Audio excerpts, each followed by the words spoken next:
ചില ആളുകൾ അവരുടെ അഖീദ എന്താണെന്ന് ചോദിച്ചാൽ അസരികൾ എന്നാണ് പറയുന്നത്. എന്താണ് ഇവർ അസരികൾ എന്ന് പറഞ്ഞാൽ ഇവർ സലഫികളാണോ എന്നതാണ് ഒരു സഹോദരന്റെ ചോദ്യം.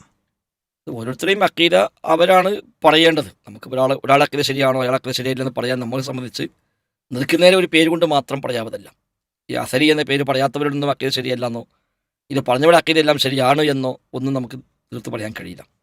സലഫ് സ്വാലിഹികൾ സ്വീകരിച്ച സ്വഹാബത്തും താബികളും തമിഴ് താബികളും സ്വീകരിച്ച വിശ്വാസവും നിലപാടുമാണ് ഒരാൾക്കുള്ളത് എങ്കിൽ അയാളുടെ വിശ്വാസം ശരിയാണ്.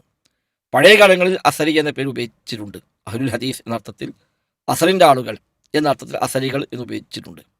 ഇന്ന് അത് പൊതുവെ നമ്മുടെ നാട്ടിലൊക്കെ ഉപയോഗിച്ച് കാണുന്നത് ചില സംഘടനാ വിരുദ്ധരായ അല്ലെങ്കിൽ സംഘടന ആവശ്യമില്ലെന്ന് വാദിക്കുന്ന ആളുകളൊക്കെ ഇപ്പം ഇങ്ങനെ വല്ലെങ്ങനെ അങ്ങനത്തെ ഒരു പ്രയോഗങ്ങൾ പ്രയോഗിച്ച് കാണുന്നുണ്ട്.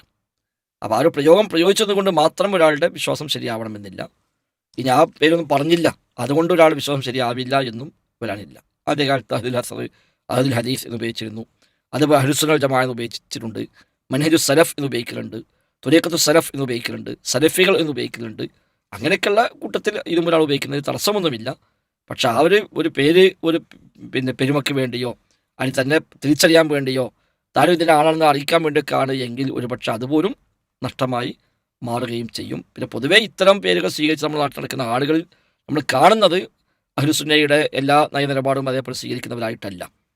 നേരെ മറിച്ച് പലപ്പോഴും ഫിത്നയും പ്രസാദം ഉണ്ടാക്കുക, ദഅവത്തുകൾ മുടക്കുക, ഒരു അമിതമായ എല്ലാ അതിർത്തികളെയും ലംഘിക്കുന്ന രൂപത്തിലുള്ള ഗുരുവിൻ്റെ ചില വശങ്ങൾ, മതത്തെ കർക്കശമാക്കുന്ന രീതികൾ, അവസാനം ഒന്നും ചെയ്യാൻ പാടില്ല എന്ന് പറഞ്ഞ് കുടുംബത്തിലും നാട്ടിലുമൊക്കെ വലിയ ശല്യക്കാരായി മാറുന്ന ആളുകൾ, അയൽവാസികളോട് പോലുമുള്ള ബന്ധങ്ങൾ മുറിച്ചു കളയുന്ന ആളുകൾ, രാഷ്ട്രീയമായി നമ്മുടെ രാജ്യത്ത് ചെയ്യേണ്ട സേവനങ്ങൾ പോലും ചെയ്യാതെ മാറി നിൽക്കുന്ന ആളുകൾ, ഇങ്ങനെ തുടങ്ങി ഒരു വളരെ വഴിവിട്ട ഇതുപോലുള്ള നമ്മുടെ ഇന്ത്യ പോലുള്ള രാജ്യത്തൊക്കെ ജീവിക്കുന്ന മുസ്ലിമീങ്ങൾക്ക് ഇസ്ലാം അനുവദിച്ച ആനുകൂല്യങ്ങളെപ്പോലും അതുപോലും അടിച്ചാക്ഷേപിച്ച് ഒഴിവാക്കി ഏതോ ഒരു സ്വപ്നലോകത്ത് ജീവിക്കുന്ന രൂപത്തിൽ മാറുകയും അവസാനം കുടുംബത്തിൽ പോലും ഒരു ശല്യക്കാരായി മാറുകയും ദാമ്പത്യ ജീവിതം പോലും പരാജയപ്പെട്ടു പോവുകയും അവസാനം നാട് വിട്ടു പോകുന്ന, ഈ നാട്ടിൽ ജീവിക്കാൻ പോലും പറ്റില്ല എന്ന് പറഞ്ഞ് നാട് വിട്ടു പോകണമെന്ന് വാദിക്കുന്ന, അതിന് ശ്രമിക്കുന്ന അവസ്ഥയിലേക്ക് പോലും ഇത്തരം ആൾ എത്തുന്നത് പൊതുവേ നമ്മൾ കാണാറുണ്ട്.